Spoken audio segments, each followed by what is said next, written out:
Assalamualaikum warahmatullahi wabarakatuh. Innal hamdalillah nahmaduhu wa nasta'inuhu wa nastaghfiruh wa na'udzu billahi min shururi anfusina wa sayyiati a'malina. Man yahdihillahu fala mudilla lahu wa may yudlil fala hadiya lahu. Asyhadu an la ilaha illallah wahdahu la syarika lah wa anna Muhammadan abduhu wa rasuluhu la nabiyya ba'dah.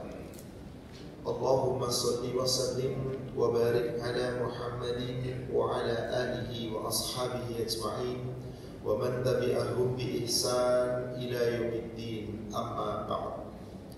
Ya ayyuhalladzina amanu taqullaha haqqa tuqatih wa la tamutunna illa wa antum muslimun. Ya ayyuhalladzina amanu taqullaha wa qulu qawlan sadida yuslih lakum a'malakum wa yaghfir lakum dhunubakum wa man yuti'illaha wa rasulahu faqad faza fawzan 'azima. Bapak Ibu, saudaraku seiman yang semoga dirahmati Allah, para jamaah Masjid Baitur Rahim rahimani wa rahimakumullah. Alhamdulillah, pada pagi hari ini kembali Allah memberi kesempatan kepada kita untuk kita talabul ilm berkaitan dengan kitab akidah, dan insyaallah kita melanjutkan kajian kita masih pada bab tentang syirik, yaitu yang menyebabkan rusak atau batalnya kalimat la ilaha illallah kita, akidah kita. Dan kita masuk poin terakhir yang sudah kita uraikan dari bulan lalu, yaitu menisbatkan nikmat kepada selain Allah. Di bagian pertama, poin 9, menisbatkan nikmat selain kepada Allah, kepada selain Allah, sudah kita uraikan, yaitu di antaranya orang-orang yang ketika susah dekat dengan Allah, ketika nikmat kemudian kufur terhadap nikmat. Masih kita lanjutkan di sini, yang memiliki kitabnya bisa kita buka di halaman 174.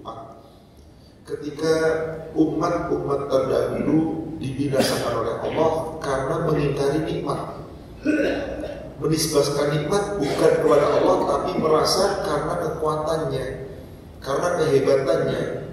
Maka di sini penulis menyebutkan sebuah kisah yang telah Allah tetapkan terhadap kaum Ad. Mereka memiliki tubuh yang besar-besar, mereka memiliki tenaga yang kuat, lalu mereka bisa membangun bangunan-bangunan, memahat-mahat dengan gunung. Tetapi mereka bangga seakan-akan itu adalah kekuatannya, tanpa menisbatkan nikmat itu kepada Allah. Maka Allah hancurkan mereka. Ini sebuah tamsil yang harus kita jadikan pelajaran. Jangan sampai kita merasa bahwa kita sukses, kita kaya, kita hebat, kita kuat adalah karena diri kita, tanpa pernah kita menyebut nama Allah tentang itu. Maka itu bagian daripada kesyirikan. Salawat serta salam semoga terlimpahkan, tercurahkan kepada Nabi kita Muhammad Rasulullah sallallahu alaihi wasallam. Semoga tercurah kepada seluruh keluarga, sahabat dan seluruh pengikutnya hingga yaumil akhir. Alangkah patutnya orang-orang yang terpercaya di zaman kita ini dengan segala apa yang telah mereka raih berupa penemuan baru dan kemampuan yang membuat mereka lebih kuat sebagai ujian bagi mereka, tetapi mereka tidak mensyukuri nikmat Allah. Coba kita lihat, manusia bisa membuat sesuatu lalu mengatakan menciptakan pesawat. Enggak, dia enggak pernah menciptakan pesawat. Membuat pesawat, merakit pesawat, menciptakan ulang-alik, menciptakan anu ini dan itu, gedung yang megah, jembatan yang sangat kuat, menciptakan kendaraan, mobil listrik dan seterusnya. Enggak, manusia enggak pernah bisa menciptakan. Pencipta hanya satu, Al-Khaliq, Allah. Manusia cuma membuat, merakit. Apa bedanya membuat dengan menciptakan? Menciptakan itu adalah sesuatu yang tadinya tidak ada menjadi ada. Adakah manusia dulunya? Tidak ada, jadi ada. Adakah pohon-pohon dulunya? Tidak ada, jadi ada. Adakah binatang dulunya? Tidak ada, jadi ada. Adakah bumi? Adakah langit? Adakah gunung? Tidak ada, jadi ada. Itulah pencipta. Siapa yang melakukan itu? Rabbul Alamin, Allah Jalla wa'ala. Bagaimana dengan manusia? Membuat, merakit. Barang-barang sudah Allah sediakan. Mobil, kalau nggak ada biji besi di dunia ini, nggak ada yang bisa bikin mobil. Karena biji besi dari siapa? Allah diolah oleh manusia dengan diberikan pengetahuan, sehingga biji-biji besi bisa diolah menjadi baja yang sangat kuat. Lalu dijadikan menjadi sarana untuk dibuatlah sarana-sarana di muka bumi ini. Terserah Anda mau bikin apa. Bangunan yang begitu kokoh dengan rangka baja, bangunan yang begitu kokoh dengan beton dan seterusnya. Dari mana pasirnya? Dari mana batunya? Dari mana semennya? Dari mana besinya? Dari mana Bapak? Jadi manusia apa? Membuat sesuatu yang sudah ada bahannya, silahkan kemudian disempurnakan, dimodifikasi, lalu Anda buat. Kalau Anda tidak diberi otak oleh Allah, nggak bisa. Menembus langit, menembus bumi, ini kekuatan yang Allah berikan. Jangan bangga, bukan karena hebatnya Anda. Maka Allah menantang kita di surat Ar-Rahman, surat 55 ayat yang ketiga. Ya ma'syaral jinni wal ins, wahai segolongan jamaah jin dan manusia, antanfudhu min aqaris samawati wal ardh, silahkan kamu lintasi langit, silahkan kamu tembus bumi. La tanfudhu, tidak akan mampu kamu melintasinya, tidak akan kamu menembusnya, illa kecuali bisultan. Allah sebut sultan. Apa itu Pak sultan? Secara makna bahasa, sultan itu kekuatan. Kekuatan itu macam-macam Pak. Ada kekuatan tubuh, afiat. Ada kekuatan akal, alim. Ada kekuatan harta, ghani. Allah kasih manusia itu komplit Pak. Akalnya ada, dikasih tubuh, dikasih kekayaan. Silakan Anda merekayasa. Tapi bukan hebatnya Anda. Anda gak bakal mampu itu kecuali dengan sultan, kekuatan dari Allah. Akal itu yang paling dominan Pak. Tapi bukan banyak manusia sombong karena akal. Nih, gue lulusan lulusan disebut Pak, gelar disebut. Anda gak punya akal, gak dapat lulus Anda, gak dapat gelar Anda, gak bisa Anda membuat sesuatu. Maka inilah manusia yang kemudian setelah mendapatkan sesuatu nikmat, lalu dia ingkar kepada Allah. Dia tidak mensyukuri nikmat Allah. Lalu mereka menjadi congkak dan membanggakan diri dengan kondisi dan kekuatan mereka. Lalu mereka berbuat melampaui batas di muka bumi tanpa hak dan bersifat tidak sopan, bahkan kurang ajar terhadap hamba-hamba Allah yang lain. Bahkan dia pun sombong terhadap Allah. Maka alangkah patut mereka yang seperti itu mendapat hukuman dan azab. Diceritakan di sini di sebuah surat Fussilat, surat 41 atau surat Hamim As-Sajdah dari ayat 15 dan ayat 16. Allah Subhanahu wa taala berfirman, "Fa amma 'adun", maka adapun kaum 'Ad, fastakbaru fil ardi bighairil haqq, mereka menyombongkan di muka bumi dengan alasan yang tidak benar, tanpa alasan yang hak. Wa qalu, maka mereka berkata, man asyaddu minna quwwatan, siapa yang lebih kuat dari kami? Kaum Ad itu Pak membuat pasak-pasak, gunung-gunung, bukit-bukit dijadikan bangunan hanya dengan tenaga tangan, tanpa tenaga mekanik. Sekarang orang hebat bangun gedung. Di Dubai ada Burj Dubai, bangunan tertinggi Pak, hampir 1 kilometer tingginya Pak, 900 sekian meter, hampir 1 kilometer Pak tingginya Pak. Bisa kita lihat, dan saya yakin bapak-bapak sudah pernah lihat, ibu sudah pernah lihat itu. Kayak apa tingginya, kokoh. Kira-kira kalau nggak punya akal bisa nggak bangun seperti itu? Meskipun bahan ada, dirancang, tapi kalau rancangannya nggak cocok, ambruk itu Pak. Pelaksanaannya tidak juga kokoh, ambruk itu Pak. Nah, kaum Samud lebih hebat, tanpa apapun, dengan tenaga dibangunnya gunung-gunung menjadi bangunan-bangunan kokoh hanya dengan pahatan tangan. Maka saat mereka bisa membangun itu, mereka mengatakan, wa qalu man asyaddu minna quwwatan, Siapa yang lebih kuat tenaganya dari kami? Seakan-akan dia merasa paling hebat. Maaf, zaman sekarang Pak, di negara kita orang-orang terpilih ngaku sultan Pak. Nih sultan, disebut menyatakan dirinya sultan. Luar biasa Pak. Hanya cuma duit. Ngumpulin mobil banyak, nih sultan. Rumahnya gede, nih sultan. Punya kekayaan yang bisa dibanggakan, nih sultan. Maka disebut sultan itu bangga benar Pak. Malah pamer diri. Inna lillahi wa inna ilaihi raji'un. Sampai merasa dirinya kaya, harta-harta dibuang dengan seenaknya, nih kaya. Luar biasa manusia. Kekonyolan manusia zaman sekarang lebih hebat lagi. Kesyirikan dengan cara apa? Meyakini sesuatu bukan dari Allah, tapi merasa dirinya yang hebat. Maka ketika kaum selalu mengatakan siapa yang lebih kuat dari kami, maka Allah kemudian mengatakan, awalam yarau, maka apakah mereka tidak mengetahui Anallah alladhi khalaqahum, Allah yang telah menciptakan mereka, huwa asyaddu minhum quwwah, dialah Allah yang kekuatannya lebih hebat dari mereka. Kekuatan manusia tidak ada apa-apanya. Maaf Pak, lihat bangunan ini Pak. Dulu bangunan ini sebelum dibangun 2 lantai, masih 1 lantai, tapi sudah dipersiapkan kolom-kolomnya, tiang-tiangnya kondisi di bawah, sehingga kuat dibuat seperti ini. Andai tiang-tiangnya nggak kuat, pondasinya nggak kuat, kira-kira bisa ambruk nggak ini? Atap yang begitu megah di atas ambruk nggak? Perhatikan langit. Siapa yang membina? Ada tiang apa enggak? Kok nggak ambruk? Kayak apa kuatnya Allah menahan itu semua? Subhanallah. Pernahkah kita memperhatikan? Inilah manusia mau hebat kayak apapun, gak ada apa-apanya di sisi Allah. Manusia itu kecil. Sehebat apapun, sekuat apapun, sekaya apapun, kalau kata orang bule, nanti gak ada apa-apanya kamu. Kecil, hina. Maka Allah katakan, bukankah Allah yang telah menciptakan kamu?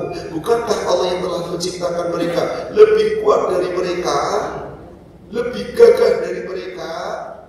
Wa kanu bi ayatina yajhadun. Tetapi adakah mereka itu terhadap ayat-ayat kami, mereka betul-betul mengingkari.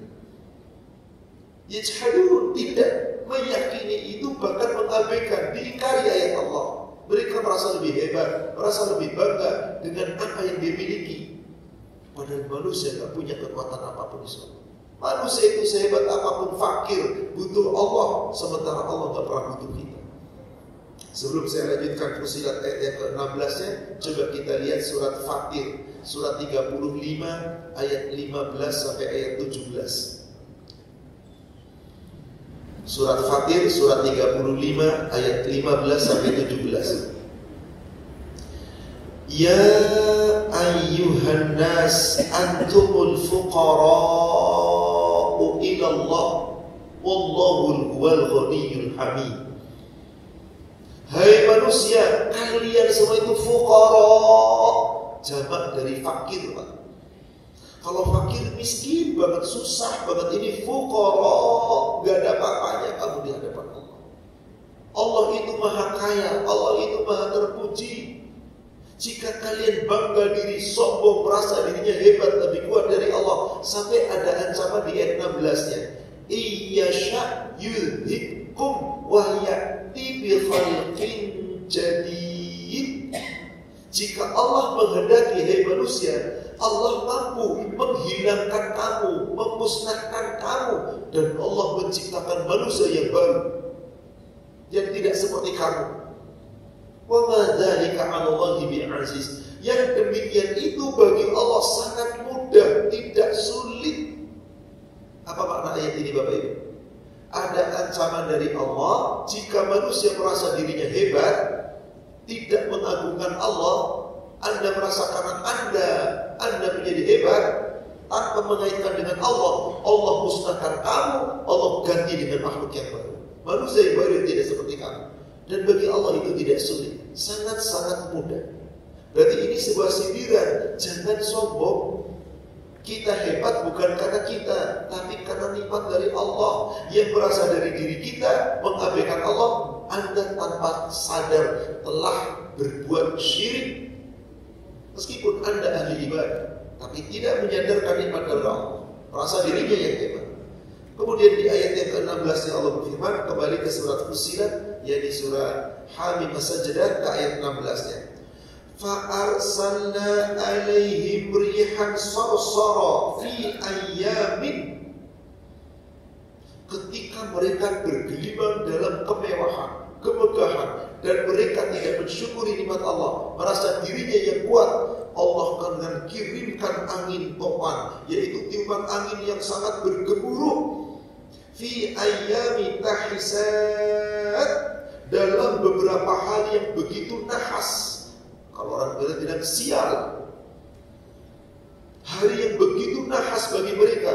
Dan angin bergemuruh itu Pak, berhawa dingin, terkadang berhawa panas, dan tiupannya kencang terus berhari-hari. Bapak bisa bayangkan nggak, kalau topan 1 jam nggak pernah berhenti Pak, apa yang terjadi dengan bangunan sekitarnya? Porak-poranda. Ini angin yang bergemuruh, terkadang berhawa panas, berhawa dingin, berhari-hari nggak pernah berhenti. Apa yang terjadi kira-kira? Saking marahnya Allah kepada orang-orang yang tidak bersyukuri nikmat Allah, dan itu terus berhari-hari. Linudhiqahum adzabal khizy, supaya Allah timpakan kepada mereka azab yang menghinakan fil hayati dunia, dalam kehidupan dunia ini. Badannya kuat-kuat, besar-besar, kena angin aja gak mampu mempertahankan diri Pak. Gak bisa mempertahankan diri, ambruk mereka, jatuh menjadi mayat bergelimpangan, ditimpa azab yang sangat-sangat pedih. Wala adabul akhirati ahza, tetapi itu belum seberapa di dunia dengan azab itu Pak. Azab akhirat lebih menghinakan, lebih dahsyat, lebih berat. Wa huwa la yunsarun, dan kelak mereka tidak akan mendapat pertolongan. Apa penyebabnya? Mengingkari nikmat, menisbahkan nikmat, bukan disandarkan kepada Allah, tapi kesombongan yang ada pada diri. Di pertemuan yang lalu masih ingat Pak, orang-orang yang dipuji ucapannya Pak, siapa dulu dong, gitu loh. Siapa dulu dong bapaknya, siapa dulu dong kakeknya, neneknya. Tanpa disadari ucapan itu ucapan kesyirikan. Seakan-akan nikmat ini karena hebatnya kita, tanpa menyadarkan Allah. Harusnya sandarkan kepada Allah. Ini semua terjadi karena Allah. Allah memberikan kekuatan kepada saya. Alhamdulillah, binikmatihi tatimmus salihah. Itulah yang seharusnya kita ucapkan, dan itulah yang seharusnya kita lakukan. Karena manusia gak punya kekuatan apa-apa, melainkan la quwwata illa billah. Tidak ada daya dan kekuatan kecuali dari Allah. Ada seorang sahabat namanya Abdullah bin Qais. Kunyahnya adalah Abu Musa al-Ash'ari. Di dalam hadis yang diriwayatkan oleh Imam Muslim, pada suatu ketika Abdullah bin Qais mengadakan perjalanan bersama Rasul dengan para sahabat yang lain, tapi Abdullah bin Qais berdampingan dengan Rasul. Kemudian diberi nasihat pada Rasul, ya Abdullah bin Qais, ala adulluka ala kanzin min kunuzil jannah, maukah aku tunjukkan kepadamu suatu simpanan yang bisa menjadi perbendaharaan surga? Simpanan yang kelak bisa menjadi perbendaharaan untuk kita bisa meraih surga. Siapa yang gak suka ditawari seperti itu?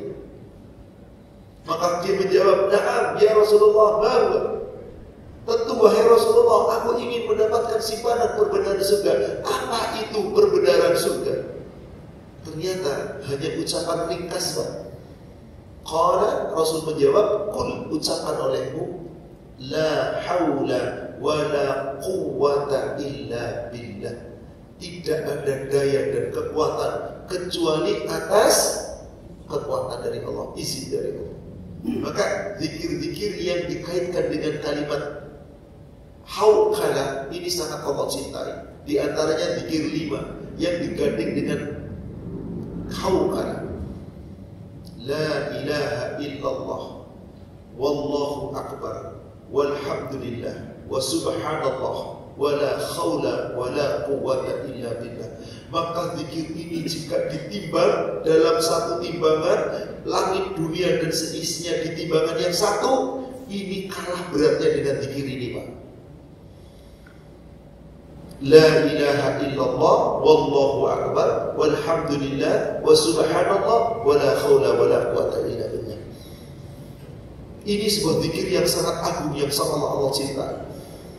Di situ menyatakan tidak ada ilah kecuali Allah. Kita agungkan Allah, kita puji Allah, kita sucikan Allah, dan nyatakan diri kita nggak punya kekuatan apa-apa. Kita itu lemah. La quwata illa billah. Gak ada kekuatan kecuali dari Allah. Kita gak mampu berbuat apapun kecuali Allah yang memberi kekuatan. Contoh sederhana, bapak-bapak, ibu-ibu mengucapkan kalimat hauqalah kapan Pak di antaranya? Dengar azan. Benar gak Pak? Saat terkumandang Allahu Akbar, Allahu Akbar, sama jawaban kita. Takbir. Asyhadu an la ilaha illallah, sama syahadat. Asyhadu anna Muhammadar Rasulullah, syahadat Rasul. Tapi ketika dua hayya 'alal shalah, hayya 'alal falah, mari kita salat, mari kita raih kemenangan dunia akhirat kita, jawaban kita apa? Saya enggak bisa raih kemenangan. Saya enggak bisa salat kecuali dapat kekuatan dari Allah. Makanya di kumandangkan azan tetap aja yang datang ya sudah paham, yang enggak paham enggak mau datang, Pak. Jawab juga enggak. Ada orang sudah dikasih kekuatan, pengen meraih kemenangan dunia, datang dong sholat, nggak datang tuh. Tapi doanya Rabbana atina fid dunya hasanah, pengen dunia, ya Allah menangkan aku jadi pemimpin. Ketika pemilihan menangkan aku menjadi pemimpin, minta tapi sholat nggak datang. Di mana Anda dapat kekuatan nanti dari Allah? Anda kuat tapi merasa dirinya hebat, maka menjadi orang yang congkak saat itu. La quwwata illa billah. Kemudian di sini penulis menyebutkan sebuah kisah dari Rasulullah SAW tentang 3 orang dari umat sebelum kita, jadi dari kalangan Bani Israel, yang mana Allah memuji mereka dengan melimpahkan nikmatnya kepada mereka. Di antara mereka ada yang mengingkarinya, dan di antara mereka ada yang menisbatkan harta kekayaan yang didapatkannya kepada leluhur. Menisbatkan kepada leluhur. Ini saya sukses karena dari dulu juga begitu. Leluhur saya, orang tua saya memang orang sukses. Jadi membanggakan leluhur, Pak. Kemudian apa? Allah memurkai mereka. Di antara mereka ada yang mensyukurinya dengan menisbatkannya kepada Allah, dan nikmat dan karunia-Nya itu semuanya karena Allah, maka Allah meridhoinya. Inilah kisah yang cukup panjang. Hadis ini hadis sahih riwayat Imam Bukhari Muslim. Dan dari Abu Hurairah, semoga Allah meridhoinya, bahwa dia mendengar Rasulullah bersabda, bercerita tentang orang pada zaman dulu. Maka dikisahkan, inna salasatan min bani Israel, sesungguhnya zaman dahulu ada 3 orang dari kalangan Bani Israel. Mereka itu ada yang pertama abros, orang yang memiliki penyakit kulit, penyakit lepra, sopak. Yang biasanya orang penyakit kulit, masih kulitnya jelek, warnanya buruk, dan dibenci manusia, ditakuti manusia. Yang kedua, wa akra, orang yang punya penyakit kepalanya klotos, gak pernah tumbuh rambut, tetapi kulitnya buruk juga. Bukan botak zaman sekarang yang bagus ya Pak, banyak orang senang botak sekarang Pak. Jadi tren, tapi bagus. Kalau dulu botaknya betul-betul botak yang kulitnya tidak bagus, kepalanya tidak bagus. Kemudian yang ketiga adalah orang yang memiliki penyakit akbar, buta, yang diciptakan Allah buta sejak lahir. Kemudian apa? Rasul kemudian melanjutkan, fa'aradallahu ayyabtaliyahum. Allah hendak menguji ketiga orang yang sedang diuji ini. Yang satu terkena penyakit lepra, yang satu terkena penyakit botak, yang satu lagi buta sejak lahir. Maka Allah hendak menguji ketiga orang ini. Kemudian apa? Fab'atha ilaihim malakan. Allah mengutus kepada mereka malaikat, yang malaikat itu menyerupai manusia. Jadi 3 orang itu ketika didatangi malaikat tidak sadar kalau itu malaikat utusan Allah, hendak menguji mereka. Fa'atal abros, yang pertama didatangi oleh malaikat adalah orang yang terkena penyakit kulit, penyakit sopak atau lepra. Faqala, malaikat bertanya, ayyu syai'in ahabbu ilaih? Wahai orang yang berpenyakit lepra, apa yang paling kamu inginkan? Apa yang paling kamu sukai? Apa? Ternyata dia menjawab, qala launun hasanun, aku ingin punya warna kulit yang indah. Wajidun hasanun, aku ingin punya kulit yang bagus, warnanya bagus, kulitnya bagus. Nih bapak-bapak kalau lihat wanita sintal, kulitnya mulus, bagus, warnanya kira-kira gimana Pak? Pasti melotot lebar-lebar kan Pak? Kalah sama bidadari surga Pak, tenang aja Pak. Ini orang ini minta warna kulit yang bagus dan bentuk kulit yang bagus. Apa yang terjadi kemudian? Fayadhabu anni alladhi qad qadiraniyan nas, supaya orang-orang tidak lagi merasa jijik kepadaku. Ketika mereka melihat aku, mereka jijik dan meninggalkanku. Tolong berikan aku warna kulit yang bagus dan kasih kulit yang mulus. Ini permintaannya Pak, supaya manusia senang. Kemudian apa yang terjadi setelah itu?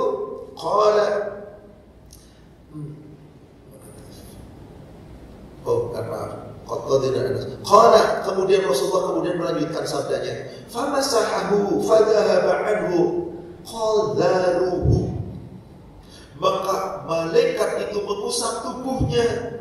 Qadarullah, kemudian apa? Warna kulitnya bagus, bentuk kulitnya indah, sehingga sesuatu yang menjijikan hilang. Gak lagi menjijikan, manusia gak jijik lihatnya. Kulitnya bagus, warnanya pun indah. Wa utiya launan hasanan wa jiddan hasanan. Setelah diusap itu, dihilangkan semua yang menjijikan dari kulitnya dan warnanya, maka diberikan oleh Allah kulit yang bagus dengan warna yang bagus. Kulit yang bagus, warna bagus itu hitam legam kayak orang-orang Afrika, atau sawo matang kayak orang Indonesia, atau putih langsat Pak. Yang paling enak tuh hitam manis Pak. Hitam tuh manis loh Pak. Gak ada putih manis, gak ada putih mah cuma langsat doang. Kuning langsat, sawo matang. Sawo matang juga kadang ada yang busuk juga. Tapi kalau hitam manis Pak, subhanallah. Sudahlah, warna kulit gak dilihat oleh Allah. Ini hanya sekedar ujian. Warna kulitnya bagus, kemudian juga bentuk kulitnya subhanallah mulus sekali. Kemudian qala, malaikat bertanya kembali, fa ayyul mali ahabbu ilaik, harta apa yang paling kamu inginkan?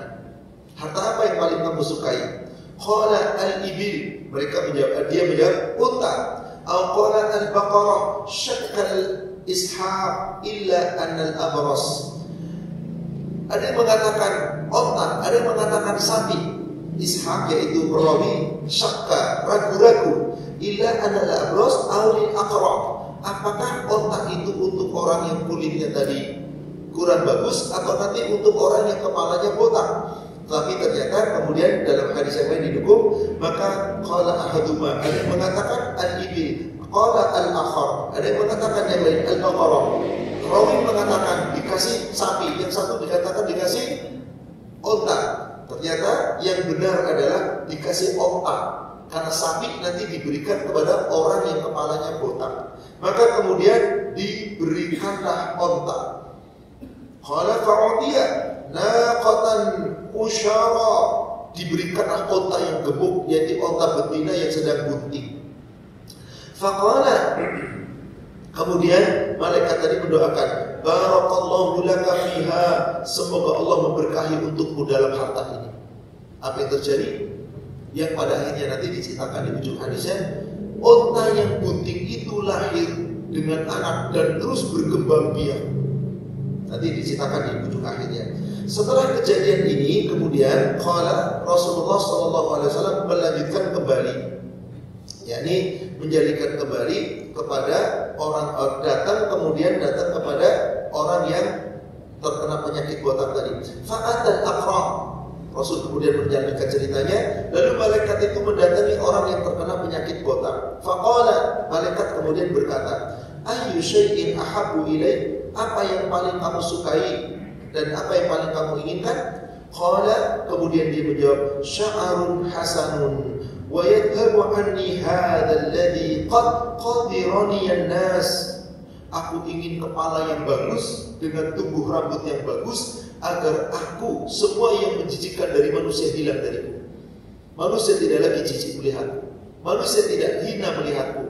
Tolong berikan kepadaku rambut dan kepala yang bagus, maka manusia tidak lagi benci kepadaku, tidak lagi merasa jijik kepadaku.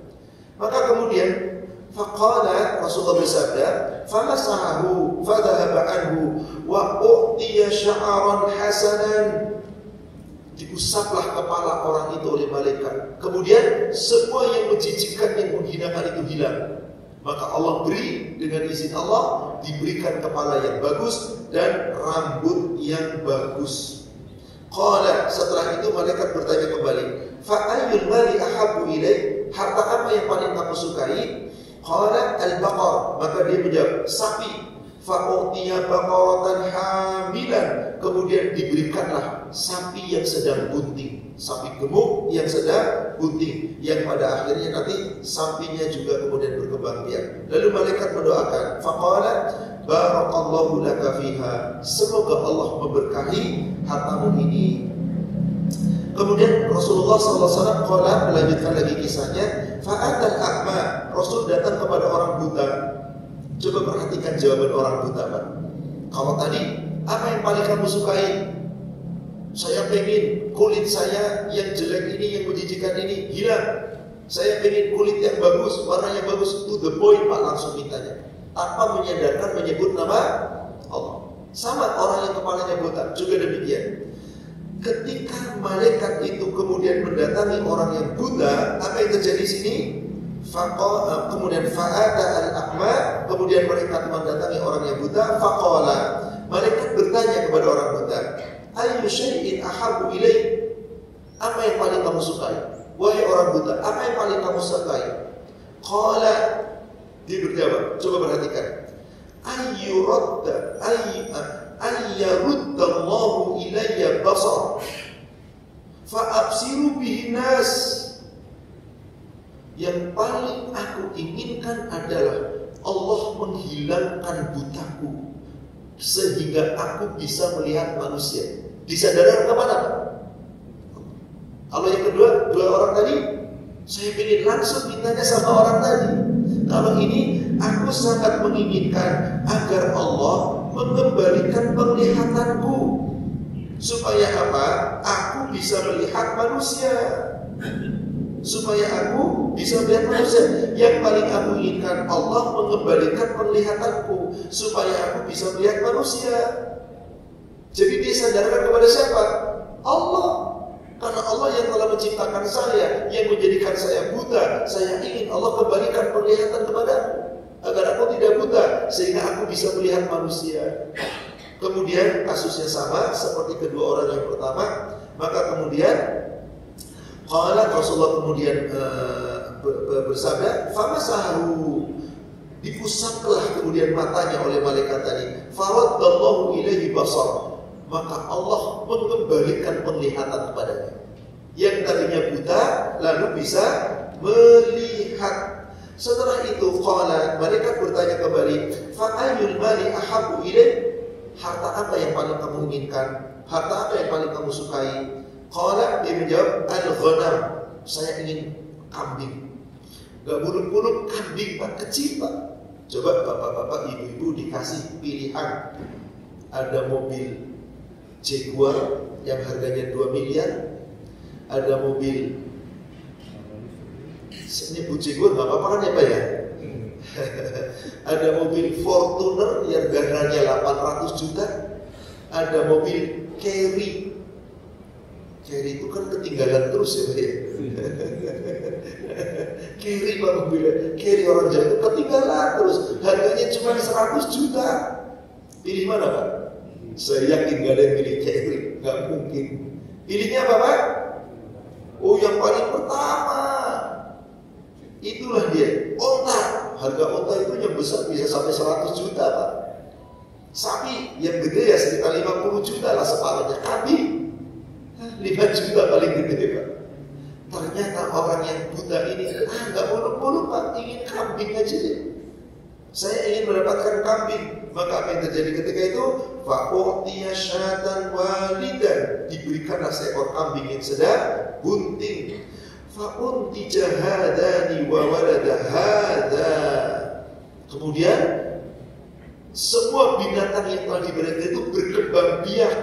Ontanya berkembang biak jadi banyak, sapinya berkembang biak jadi banyak, kambingnya pun berkembang biak dan jadi banyak. Qala Rasulullah kemudian bersabda, "Fakana li hadha wadin minal ibil, wa li hadha wadin minal baqar, wa li hadha wadin minal ghanam." Saking banyaknya berkembang biak, akhirnya orang yang pertama punya onta sebanyak selembah. Satu lembah onta berapa, Pak? Ratusan, bahkan mungkin boleh jadi ribu. Lalu yang punya sapi satu lembah, yang punya kambing satu lembah. Jadi kaya atau kaya raya nih, Pak? Kaya raya. Kulitnya bagus, kepalanya bagus, matanya gak buta, dan kaya raya dengan binatang yang tadi telah dimiliki. Nah, saat itulah Allah hendak menguji. Yaitu menguji mereka bertiga. Qala, kemudian Rasulullah SAW kemudian melanjutkan sabdanya. Summa innahu atal abras fi suratihi wa hayatihi faqala. Setelah tiga orang ini sukses semua, Allah hendak menguji. Diputusnya malaikat yang sama tadi menyerupai manusia datang kepada orang yang kulitnya buruk tadi, yaitu orang yang abros, yang terkena penyakit lepra. Tapi malaikat itu dalam bentuk yang persis seperti dirinya dulu. Jadi dia kena penyakit kulit, jelek kulitnya, warnanya buruk, menjijikkan, datang kepada orang yang sekarang punya otak yang dulunya kayak dia. Pak, orang yang sadar kira-kira gimana? Dalam hatinya pasti terbersihkan, saya dulu seperti itu. Betul nggak, Pak? Tapi apakah orang ini menyadari? Tidak. Justru ketika mereka datang seperti itu, Allah katakan dalam keadaan yang sama seperti itu keadaannya ketika dulu dia belum dapat keadaan yang bagus. Faqala, malaikat berkata kepada laki-laki tadi, rajulun miskinan, saya seorang laki-laki yang miskin. Qad qata'at biyal hibal fi safari. Aku telah kehabisan harta di dalam safarku, perbekalanku habis, gak punya apa-apa. Maka sesungguhnya aku seorang malaikat yang miskin. Lalu yang diminta cuma satu. Fala balaghali yawma illa billahi thumma bika. Maka sungguh aku tidak akan bisa sampai kepada tujuan safarku kecuali atas pertolongan Allah dan pertolongan melalui engkau. Jadi meminta kepada Allah, atas nama Allah, meminta kepada manusia. Aku gak akan sampai ke tempat tujuanku kecuali melalui pertolongan Allah dan pertolongan melalui engkau. Jadi Allah dulu yang disebut. Kemudian apa yang terjadi? As'aluka billadhi a'taka launan hasanan wal jildan hasanan wal mala ba'iran. Maka sesungguhnya aku meminta dengan menyebut nama Allah yang telah memberikan kepadamu kulit yang bagus, yang telah memberikan kepadamu warna yang bagus, dan telah memberikan kepadamu harta kota yang sangat banyak. Ataballu alaihi fi safari. Tolong berikan kepadaku seekor unta saja supaya saya bisa melanjutkan perjalanan. Satu lembah unta, ribuan unta, diminta satu, Pak. Harusnya dikasih apa tidak? Padahal malaikat tadi sudah mengatakan, demi Allah yang telah memberimu warna kulit yang bagus. Harusnya sadar kan, dulu dia warnanya jelek. Demi Allah yang dulu telah memberikan kepadamu tubuh kata lapisan kulit yang bagus. Demi Allah yang telah memberikan kepadamu harta yang banyak berupa otak satu lembah. Aku meminta kepadamu dengan nama Allah melalui pertolonganmu. Tolong berikan seekor onta agar aku bisa melanjutkan perjalanan. Apa jawaban orang ini? Subhanallah. As'aluka billadhi a'taqal lawanul hasanat. Aku minta kepadamu dengan nama Allah yang telah memberikan kepadamu kulit yang bagus, warna yang bagus, wajibdah hasanat, dan kulit yang bagus, wal mala ba'iran, dan yang telah memberikan harta yang banyak dari jenis onta. Ataballahu alaihi fi safari. Tolong berikan kepadaku seekor onta agar aku bisa melanjutkan perjalananku. Faqala, laki-laki tersebut menjawab, al-huququ katsirah. Kewajibanku banyak. Mau maaf Bapak, kewajibanku sangat banyak. Saya juga banyak kebutuhan, kira-kira begitu. Ada orang dimintai bantuan dengan menyebut nama Allah, dan siapa yang diminta dengan menyebut nama Allah wajib memberi. Kalau tidak mampu memberi, doakan. Dia pasti mampu, hanya satu ekor kambing, satu ekor unta. Bukannya dia kemudian bersyukur, malah mengatakan saya juga masih banyak kebutuhan, kewajibanku masih banyak. Maka di saat itu dikatakan apa? Faqala lahu. Maka kemudian karena malaikat tadi gak diberikan bantuan berupa seekor kambing, seekor otak, malaikat itu berkata kepadanya, Ka'anni a'rifuka. Sepertinya aku kenal kamu. Sepertinya aku mengenal kamu. Alam takun abros yakdharukan nas. Bukankah dahulu kamu adalah orang yang terkena penyakit kulit yang menjijikan sehingga manusia jijik melihat kamu? Faqiran fa'ataqallah. Dulunya kamu itu sangat miskin, lalu kamu telah diberikan harta oleh Allah, harta sebesar ini, sebanyak ini. Qala, maka kemudian faqala, orang itu menjawab, innama warithu hadzal mal kabiran an kabirin. Coba bayangkan. Jadi malaikat mengingatkan dia, sepertinya aku kenal Anda. Bukankah dulu kamu itu kulitnya jelek, warna kulitnya juga buruk, menjijikan, dan kamu diabaikan manusia? Bukankah kamu diberikan oleh Allah kekayaan yang tadinya miskin? Harusnya mereka sadar. Dia sadar nggak? Memang sadar, harusnya dia begitu. Bahkan lihat malaikat yang menyerupai dia harusnya sadar. Ternyata dia berkata dengan enaknya, innama warithu hadzal mal kabiran an kabir. Sesungguhnya aku dapat warisan harta ini bukan karena Allah. Memang warisan leluhurku, orang-orang yang kaya, orang-orang yang sukses. Dari dulu nenek moyang saya orang kaya. Ada gak Pak orang suka bangga begitu? Woi, orang tua saya mah kayanya 7 turunan, duitnya aja gak berseri. Pasti uang palsu semua tuh, gak berseri. Bener Pak, duit gak berseri pasti uang palsu. Kalau duit gak berseri pasti buatan manusia kan Pak? Maksudnya ilegal kan? Duit-duit yang Bapak ada serinya kan? Ada, gak ada serinya, gak bakal kepake. Duit gak berseri itu maksudnya apa? Saking banyaknya, tetap aja bisa dihitung. Sombong Anda. Ini semua titipan Allah. Maka begitu si laki-laki tersebut menjawab, sesungguhnya aku dapat kekayaan, aku sukses. Ini adalah warisan dari leluhur-leluhurku. Dari dulu kakek nenek moyangku adalah orang-orang yang hebat, orang-orang yang kaya. Maka saat itu faqala, malaikat kemudian mengatakan, in kunta kadziban, andai kata engkau telah berkata dusta, Anda menganggap ini dari keturunan warisan nenek moyang yang kaya raya. Padahal ini dari Allah. Bahkan kamu tadinya miskin, kamu tadinya jelek, tapi kamu merasa bangga. Jika kamu dusta, fasayyarakallahu ila ma kunta. Maka sesungguhnya semoga Allah mengembalikanmu kepada seperti dahulu. Semoga Allah akan mengembalikanmu kepada keadaan semula. Apa semulanya Pak? Berpenyakit sopak, kulitnya jelek, warnanya jelek, miskin. Qadarullah, satu demi satu ontanya sakit, kena wabah, mati semua kulitnya yang tadinya warnanya indah dan mulus, kemudian mulai lagi budukan, gatal-gatal dan habis warna kulit yang bagus, kemudian penyakit timbul kembali. Apa sebabnya nih Pak? Tidak mensyukuri nikmat. Dia tidak menyangka, dia tidak mengatakan ini dari Allah. Kemudian di sini diceritakan oleh Rasulullah SAW.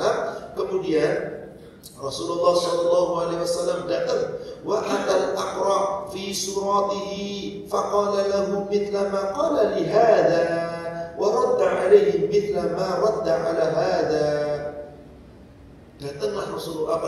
malaikat kepada orang yang kedua yang kepalanya botak dan berkata seperti kepada orang yang pertama, yaitu yang diberikan kulit yang bagus, warnanya bagus dan otak. Tetapi ternyata kemudian malaikat itu pun kemudian mengatakan, aku seorang fakir miskin yang sangat miskin terputus dalam jalan, minta juga bantuan.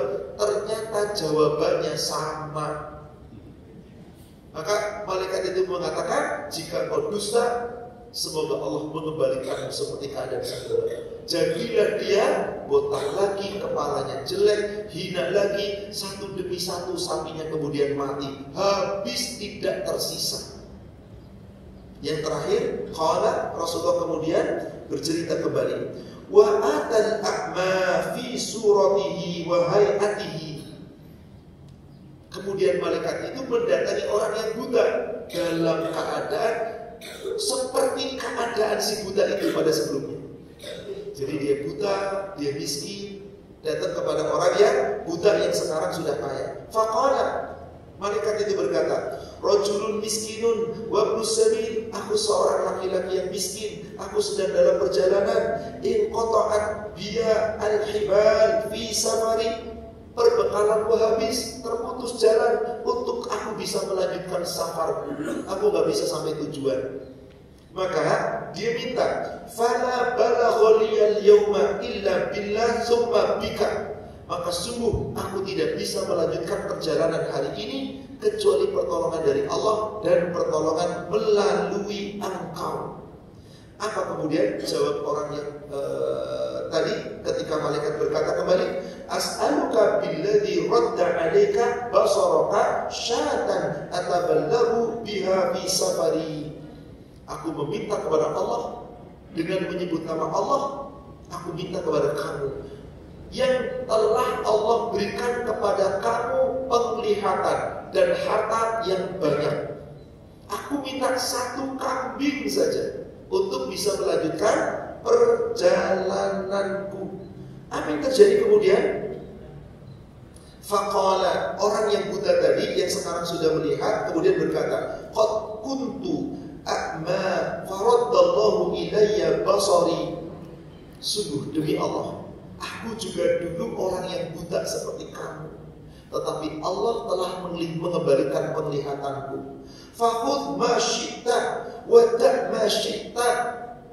Wahai laki-laki yang bersabar, ambillah kambing yang kamu inginkan, semuanya ambil, tinggalkan yang kamu inginkan. Jadi orang ini mengatakan, kalau kamu suka kambing saya mau dibawa, bawa semuanya. Kalau kamu mau sisakan yang kamu inginkan, tinggalin yang kamu suka. Yang gemuk-gemuk, yang bagus-bagus, bawa sana. Yang kurus-kurus tinggalin, gak apa-apa. Luar biasa, ikhlas atau ikhlas banget orang ini. Ambil sesukamu, tinggalkan sesukamu. Fawallah, demi Allah, la ajhaduka al-yawma syai'an akhadtahu lillah. Demi Allah, aku tidak akan menghalangi sedikit pun apa yang kamu inginkan dengan nama Allah. Terserah mau diambil berapapun, aku juga tawarnya gak punya kekayaan. Ini cuma titipan Allah. Faqala, maka malaikat mendengar jawaban orang buta ini berkata, amsik malak, tahan harta, jaga harta.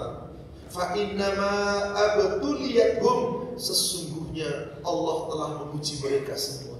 Allah telah menguji mereka semua. Faqad rudiya anka, sesungguhnya Allah telah ridho kepadamu. Kamu diberikan warna, kamu diberikan penglihatan kembali, dikasih harta yang banyak, kamu mensyukuri nikmat Allah. Kamu tidak mengingkari nikmat Allah, maka Allah memberikan barokah kepada Anda. Tahan hartamu, Allah telah mengujimu dan kau lulus ujian. Tetapi kemudian terhadap dua orang yang pertama, wasukhitu ala sahibaika, tetapi Allah telah murka atas kedua sahabatmu itu. Jadi dua Bani Israel yang diuji oleh Allah dengan tadi kulit yang buruk dan kepala yang buruk, lalu diberi nikmat dengan harta, tidak mensyukuri nikmat Allah. Saudara sekalian, hadis yang agung ini mengandung pelajaran bahwa dua orang pertama mengingkari nikmat Allah, tidak menisbatkan nikmat kepada Allah. Yang keduanya tidak menunaikan hak Allah pada harta mereka, maka mereka mendapatkan murka Allah. Nikmat pun kemudian dicabut dari tangan mereka, diambil dan dikembalikan kepada seperti semula. Sedangkan orang ketiga, dia mengakui nikmat Allah, menisbatkannya kepada Allah, menunaikan hak Allah pada hartanya, maka dia mendapatkan ridha Allah, dan Allah menambah hartanya karena dia mensyukuri nikmatnya. Dari kisah ini, saudara sekalian, memang betul kebanyakan manusia dikasih nikmat tapi nggak tahu diri, tidak bersyukur. Betul apa betul, Pak? Saya tutup dengan sebuah ayat Al-Quran, surat 14, surat Ibrahim ayat 34 dan Ibrahim ayat yang ke-7. Allah Subhanahu wa taala berfirman, "Wa ataakum min kulli ma sa'altumuh." Dan dia Allah telah memberikan kepada kamu min kulli, dari segala apa-apa, apa-apa, segala sesuatu, sa'altumuh, yang kamu minta, yang kamu inginkan, tanpa kita minta pun Allah sudah memberi. Bapak pernah minta oksigen gak? Gratis. Ketika kemarin COVID, orang gagal bernapas, yang paling dibutuhkan apa, Pak? Kalau orang itu saturasinya makin rendah, oksigen tabung besar sehari harus 2, Pak. Berapa itu isinya harganya? Di saat itu harga cuma 1 tabung paling sekitar 150, 200. Kemarin tabung yang tadinya cuma 3 juta bisa sampai 10 juta lebih. Isi yang tadinya 200.000 bisa 1 juta. Bayangin, Pak, untuk napas butuh duit 1 juta, Pak. Sehari loh, Pak. Kita nikmat. Pernah kita minta itu? Enggak. Pernah kita minta air? Enggak. Pernah kita minta matanya bisa melihat? Enggak. Sempurna kita. Bisa gak kita hitung nikmat Allah? Wa in ta'uddu nikmat Allah la tuhsuha. Tuh ujung ayatnya kata Allah. Jika kamu hendak menghitung-hitung nikmat Allah, gak bisa kamu menghitung, gak bisa menghinakannya. Ujung ayatnya apa kata Allah, Bapak Ibu? Innal insana ladzalumun kafar. Tapi manusia memang benar-benar zalim, ingkar, tidak bersyukur. Padahal janji Allah apa di ayat yang ke-7-nya, surat 14. Wa idh ta'adzana rabbukum la in syakartum la azidannakum. Ingat ketika Allah telah memberikan maklumat kepada kalian, jika kalian selalu mensyukuri nikmat, Allah tambahkan nikmatnya, Allah berikan kelebihan, Allah tambahkan. Wala in kafartum inna adabi lasyadid. Jika kamu mengkufuri nikmat Allah, tidak mensyukuri nikmat Allah, siksa yang sangat pedih menanti. Ada beda syadid, adab yang sangat pedih. Apa maknanya, saudara sekalian? Sesungguhnya Allah ciptakan kita itu salah satu tujuan utamanya adalah untuk bersyukur, karena syukur itu bagian daripada kesempurnaan ibadah. Maaf, saya tambahkan satu ayat lagi ya, Pak. Surat 16 ayat 78. Surat 16 ayat 78. Bapak Ibu, sekarang Bapak Ibu sudah kuat, hebat, sukses, punya segalanya yang kita inginkan. Meskipun terkadang ada kekurangan, siapa yang memberikan ini? Allah. Padahal dulunya kita siapa? Kita bayi yang gak punya apa-apa. Wallahu akhrajakum min butuni ummahatikum la ta'lamuna syai'an. Dan Allah lah yang telah mengeluarkanmu ke dunia ini melalui rahim ibumu, perut ibumu. Saat kita lahir ke dunia, bayi, la ta'lamuna syai'an, gak tahu apa-apa kita. Lemah, miskin, telanjang, gak punya pakaian, gak apa-apa. Tapi kan ahli waris orang kaya, kan bapakmu yang kaya, kamu gak punya apa-apa kalau gak dapat warisan. Kemudian apa yang terjadi? Wa ja'ala lakumus sam'a. Setelah kamu lahir ke dunia ini, perlahan-lahan maka Allah berikan kepadamu pendengaran. Wal absar, Allah berikan kepadamu penglihatan. Wal afidah, Allah berikan kepadamu hati nurani, akal pikiran. Sempurna kita sekarang, Pak. Apa tujuannya?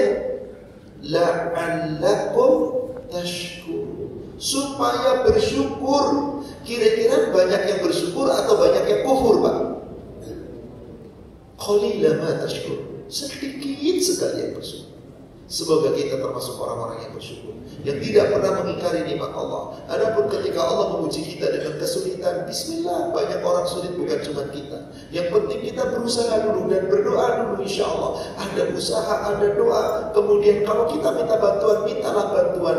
Insya Allah semoga Allah yang beri. Tapi ingat, bukan manusia yang bisa memberi bantuan Anda. Mintalah sama Allah. Seperti tadi malaikat, aku minta kepada Allah melalui kamu. Dengan nama Allah, melalui pertolonganmu, minta. Bismillah. Kalau seperti itu, insya Allah nikmat. Jangan pernah bergantung bantuan kepada makhluk. Makhluk gak bisa apa-apa. Bergantunglah kepada Allah Ta'ala. Wallahu a'lam. Demikian saudara muslimat. Dengan demikian, bab tentang perbuatan-perbuatan sehari-hari yang kita anggap bukan syirik, ternyata syirik, sudah kita tuntaskan dari poin 1 sampai poin 9. Insya Allah berikutnya kita masuk pada bab baru, yaitu bab tentang asyirkul asghar, syirik kecil. Ini pun syirik yang sering tidak disadari oleh manusia. Nanti syirik kecil pun dibagi. Seperti apa syirik kecil itu? Insya Allah pada kajian berikutnya kita akan membahasnya. Wallahu a'lam. Demikian Bapak Ibu jamaah sekalian yang semoga dirahmati Allah. Sepertinya moderator tidak memberi kesempatan untuk tanya jawab. Jadi bukan salah saya Pak Moderator. Silakan salin Pak Moderator. Kasih suara tanya jawab. Dan demikian semoga bawa manfaat dan hikmah yang benar dari Allah yang disampaikan oleh Rasulnya. Yang salah saya menyampaikan yang penuh kekurangan. Kita manusia yang penuh kekhilafan. Semoga Allah memaafkan dan mengampuni dosa-dosa kita. Mari saudara sekalian kita sama-sama akhiri dengan doa kafaratul majlis. Subhanallahumma wa bihamdihi asyhadu an la ilaha illa anta astaghfiruka wa atubu ilaik. Alhamdulillah billahi taufiq. Assalamualaikum warahmatullahi wabarakatuh.